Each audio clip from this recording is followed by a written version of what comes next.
ذَلِكَ الْكِتَابُ لَا رَيْبَ فِيهِ هُدًى۔ السلام علیکم ورحمۃ اللہ وبرکاتہ، میں ہوں قاری مختار احمد۔ آج ہم جو سٹارٹ کرنے جا رہے ہیں وہ ہیں تنوین اور نون ساکن کے 4 قاعدے۔ سب سے پہلے آپ کو یہ سمجھنا ہوگا کہ تنوین کس سے کہتے ہیں۔ بورڈ پر میں نے آلریڈی لکھ کے رکھا ہوا ہے، آئیے سمجھتے ہیں۔ تنوین اور نون ساکن کے 4 قاعدے ہیں۔ پہلی بات یہ کہ تنوین کس سے کہتے ہیں، تو 2 زبر 2 زیر 2 پیش کو تنوین کہتے ہیں، ٹھیک۔ نون ساکن کس کو کہتے ہیں؟ نون ساکن کہتے ہیں جزم والے نون کو نون ساکن کہتے ہیں۔ تنوین کہتے ہیں 2 زبر کو، 2 زیر کو اور 2 پیش کو، اور جس حرف کے اوپر تنوین ہوتی ہے اس حرف کو کہتے ہیں منون۔ مان لیجئے اگر با کے اوپر 2 زبر ہیں یا 2 زیر ہیں یا 2 پیش ہیں تو منون کہیں گے با کو۔ جیسے حرکات والے حرف کو متحرک کہتے ہیں، ایسے تنوین والے حرف کو منون کہتے ہیں۔ اس کے علاوہ 2 زبر جب ہوں تو تب کیا کہتے ہیں، جیسے کہ منون مفتوح کہیں گے، 2 زیر ہوں تو منون مکسور کہیں گے، 2 پیش ہوں تو منون مضموم کہیں گے۔ لیکن زیادہ ڈیپ میں نہیں جانا چاہتا ہوں جس سے کہ آپ کنفیوز ہو جائیں۔ سمپلی آپ کو یاد رکھنا ہے کہ 2 زبر 2 زیر 2 پیش کو تنوین کہتے ہیں۔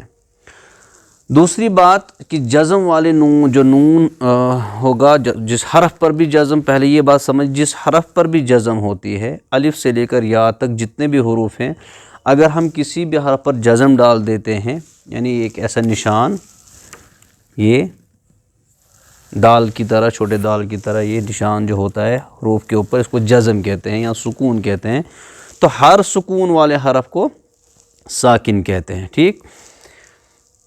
اگر یہاں پر میں لکھتا ہوں با، اس کے اوپر میں ڈالوں گا جزم تو میں بولوں گا با ساکن، ٹھیک ہے۔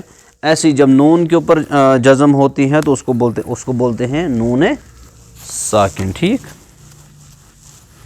نون ساکن اور تنوین دونوں کے لیے رولز بالکل سیم ہے۔ ریزن کیا ہے؟ ریزن یہ ہے کہ جو تنوین ہے یعنی 2 زبر 2 زیر 2 پیش اور نون ساکن، ان کی آواز ایک جیسی ہوتی ہے۔ مثالیں میں آپ کو دیتا ہوں، یہاں پہ میں لکھوں گا، جیسے آپ پڑھیں گے با 2 زبر بن، با 2 زیر بن، با 2 پیش بن، ٹھیک ہے۔ ایسی اگر میں لکھوں گا با نون زبر بن، با نون زیر بن اور با نون پیش بن۔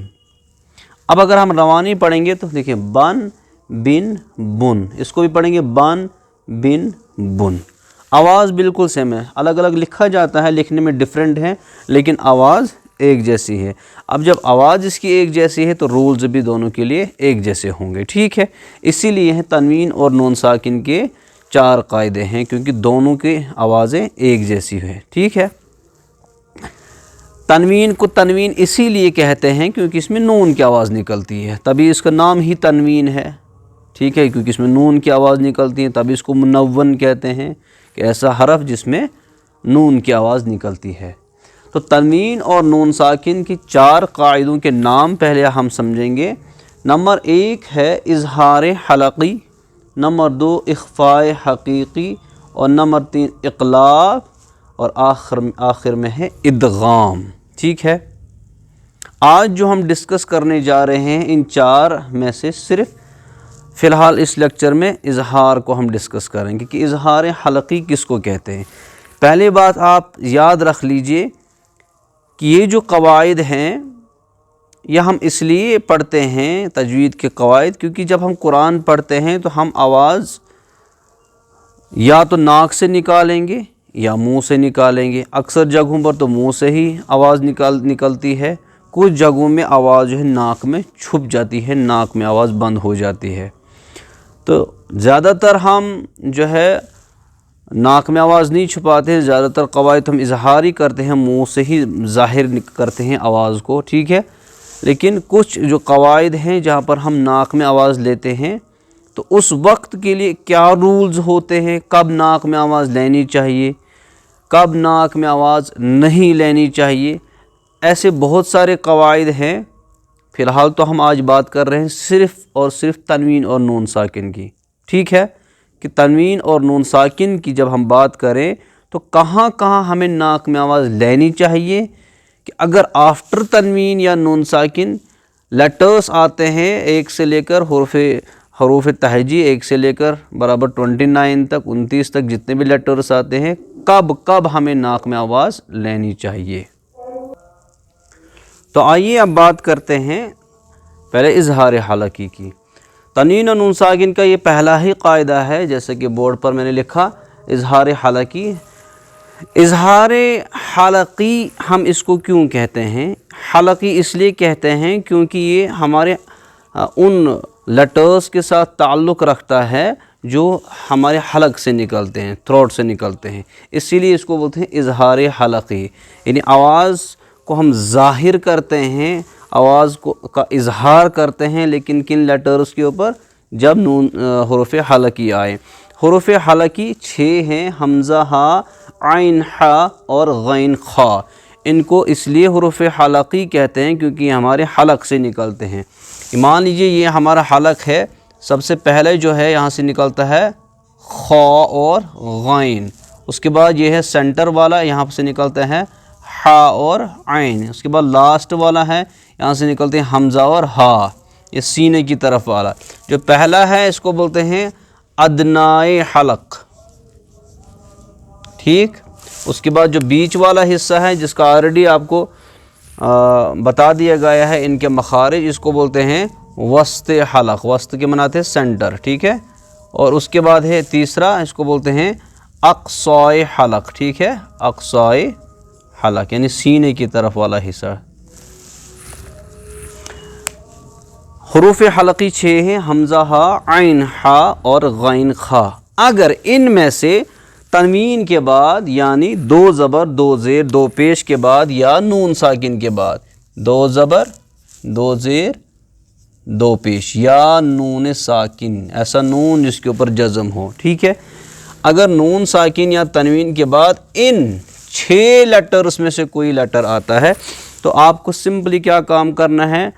سیدھا پڑھ دینا ہے، ناک میں آواز نہیں لینی ہے۔ قاعدہ یہاں پر لکھا ہے میں نے، تنوین یا نون ساکن کے بعد اگر حروف حلقی میں سے کوئی بھی حرف آئے، حمزہ ہو، ہا ہو، عین ہو، حا ہو، غین ہو یا خا ہو، تو نون ساکن اور تنوین کی آواز کو ظاہر کر کے بلا غنہ، غنہ کے معنی آتے ہیں ناک میں آواز چھپانا، بلا غنہ مطلب ناک میں آواز نہیں لینی ہے، چھپانی نہیں ہے آواز، کہ جلدی پڑھنا ہے جلدی پڑھیں گے، اس کو کہتے ہیں اظہار حلقی۔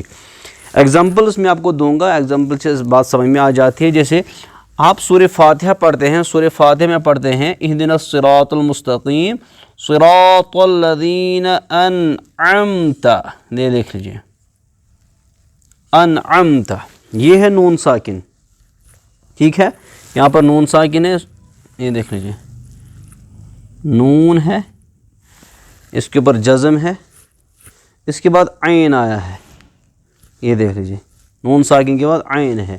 ہم نے دیکھا یہاں پر عین جو ہے ہم آدھا بھی کرتے ہیں حلق سے، یہ حروف حلقی میں سے ہے، تو قاعدہ کیا بنے گا؟ اظہار حلقی کا قاعدہ بنے گا۔ ہم یہ کہیں گے کہ نون ساکن کے بعد حروف حلقی میں سے عین آیا ہے، اس لیے یہاں پر اظہار ہوگا، یعنی اظہار حلقی ہوگا۔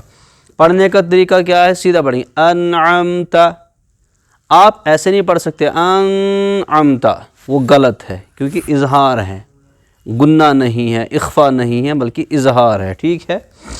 دوسری مثال میں دیتا ہوں، جیسے آپ سورہ قاریہ میں پڑھتے ہیں نار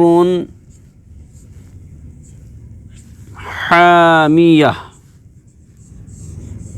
نار حامیۃ۔ اب دیکھیں یہاں پر تنوین آئی ہے، تنوین کی مثال ہے، 2 پیش کی تنوین کی مثال ہے، نون الف زبر نا، را 2 پیش رن، نارن۔ اب یہ 2 پیش آئے ہیں، اس 2 پیش کے بعد آیا ہے ہا، 2 پیش والے حرف کے بعد کیا آیا ہے؟ ہا آیا ہے، تو ہم کیا بولیں گے کہ 2 پیش کے بعد ہم حروف حلقی میں سے ہا آیا ہے، اس لیے یہاں پر اظہار حلقی ہوگا۔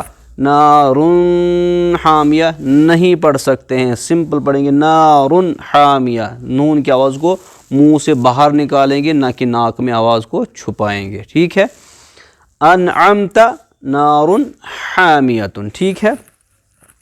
ایسے ہی ایک اور مثال میں آپ کو دوں گا، کیونکہ مثال سے ہی آپ کو زیادہ سمجھ میں آ جائے گا، قاعدہ امید ہے کہ آپ کو سمجھ میں آ گیا ہوگا۔ جیسے آپ پڑھتے ہیں عین یا زبر آئی، نون دو زیر نن، آئی نن، اب یہ دیکھیے دو زیر کی تنوین آ گئی، اس کے بعد آنیتن، آنیتن، اب یہاں پر جو حمزہ کھڑا زبر آ ہے، الف زبر الف اس کو بولتے ہیں جو خالی ہوتا ہے، الف کے اوپر جب زبر یا زیر یا پیش لگ جاتا ہے تو وہ پھر حمزہ کی شکل اختیار کرتا ہے، کیونکہ اس کی ساؤنڈ جو ہے وہ حمزہ نکلتی ہے۔ تو یہاں پر دو زیر کے بعد حمزہ آیا ہے، اور یہ حمزہ کی یہ صرف ایک ہی یہی طریقہ لکھنے کا نہیں ہے، اگر آپ الف لکھتے ہیں اس کے اوپر زبر یا زیر یا پیش ڈالتے ہیں یا ایسا کوئی نشان ہوتا ہے حمزہ، یہ بھی حمزہ ہی ہے، یا اگر الف ہے اس کے اوپر کھڑا زبر ہے یا نیچے کھڑی زیر ہے یا الٹا پیش ہے، یہ بھی حمزہ ہی ہے، یہ بات آپ اچھے سے یاد رکھ لیجئے گا۔ تو یہاں پر حمزہ آیا ہے، حمزہ صرف یہی نہیں آپ سوچیں گے کہ بھائی یہی حمزہ ہونا چاہیے، نو، حمزہ کی یہ شکلیں بھی ہیں۔ تو یہاں پر دو زیر کے بعد حمزہ آیا ہے تو ہم ایسے پڑھیں گے عینن آنیتن، ٹھیک ہے۔ غلط طریقہ کیا ہے؟ عینن آنیتن، عینن نہیں پڑھ سکتے۔ تو آپ سے اگر کوئی پوچھے کہ بھئی یہاں پر کون سا قاعدہ ہے تو آپ سمپلی جواب دے سکتے ہیں یہاں پر اظہار حلقی ہوگا، کیونکہ دو زیر کے بعد حروف حلقی کے 6 حروف میں سے آیا ہے حمزہ۔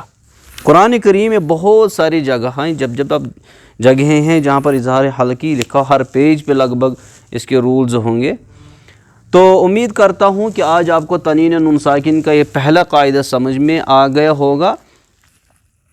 اگر نہیں آیا ہے تو انشاءاللہ الرحمن ہم ہمیشہ آپ کی خدمت کے لیے تیار ہیں، کبھی بھی کسی وقت آپ ہم سے کانٹیکٹ کر سکتے ہیں تاکہ ہم اظہار کا قاعدہ پھر سے آپ کو سمجھیں۔ انشاءاللہ اگلے ویڈیو میں ہم اخفا اور انشاءاللہ الرحمن اقلاب کو ڈسکس کریں گے۔ تب تک کے لیے خدا حافظ، السلام علیکم ورحمۃ اللہ وبرکاتہ۔